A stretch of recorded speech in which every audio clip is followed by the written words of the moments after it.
Flora, and my company is called NowSpots. NowSpots makes it easy for people to put live content and applications inside of advertising. So instead of running like a normal ad across the web, you run an ad that does stuff because it's actually got code inside of it. Well, getting to where we are right now as kind of an early stage company involved making a shift from being kind of a blogger and publisher who was running a community site in Chicago to the business side and thinking about how to make a product and how to promote that product and how to build a team. It's been really challenging, and so we've been at it for about a year or so now, and getting into that business mindset has been a real shift from being a trained journalist.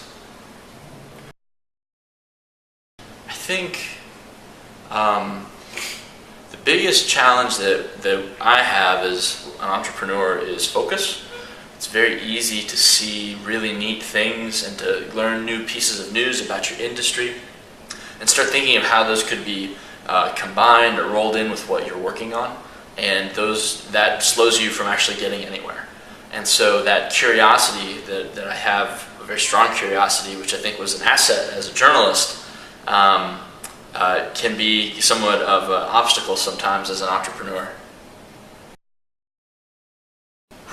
So I'm a firm believer that no matter what you're working on, you're only as successful as the people around you.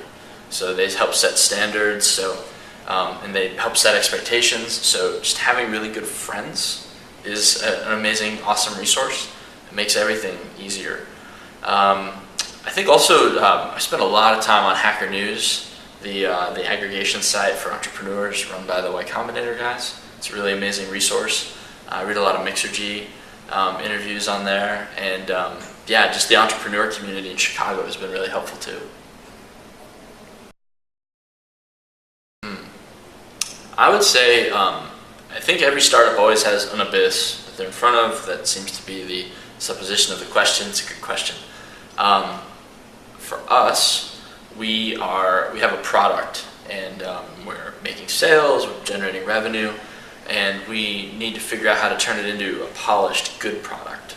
And that's really hard. The first 80% is maybe an intermediate level of difficulty. The last 20% is advanced level of difficulty. And so getting, kind of working through that, and muscling through that is the biggest challenge right now.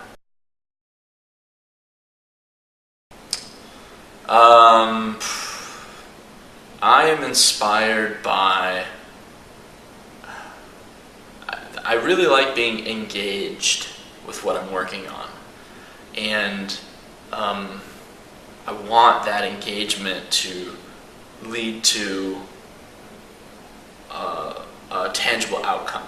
I don't just want to be, and so I feel like until we get to a point where we're executing on our vision of replacing ads with content, there's no need to stop working on it yet.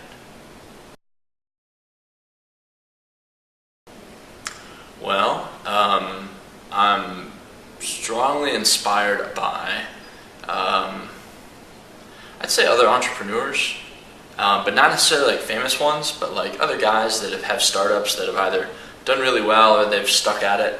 Every once in a while you hear about a company that is quote unquote killing it, and you find out a little bit more about them, maybe through interviews like this, and learn that they've been at it for a long time before that. There's the big story this week is about that the drawing game on the iPhone that's got like a gajillion users. Well, it's like 5 years that company's been trying to create a game like that, and they finally succeeded. And I think that's cool, and I think that speaks to having maybe some people with good character that are running the company, and they keep at it.